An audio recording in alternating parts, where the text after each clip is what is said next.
A new cable franchise bill is already sparking controversy. State lawmakers have already passed it, and now it's headed to the governor's desk. News Channel 8's Bob Capel joins us now. Bob, what's this bill all about? Well, Stacey, it has to do with how cable companies do business here in the state of Iowa. Advocates say it will increase competition. Others say it could leave thousands without cable TV. It definitely would change the way we do business. A new bill passed by the legislature could shake up the state's cable television industry.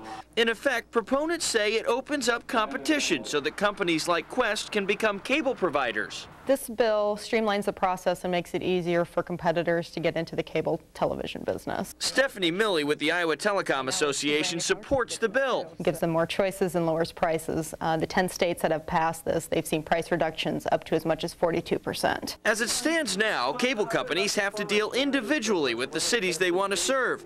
But if Governor Culver signs the bill, that would change.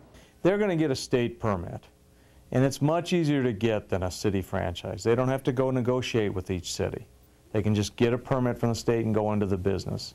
Some city advocates support the bill simply because there would still be a franchise fee, in other words, a tax on the cable service. But those same advocates also say there could be a problem in that thousands could be left without cable. Some communities could be left out, but we're more concerned that there will be areas of a community that will no longer be served. Now it's up to the governor, as all sides watch and wait.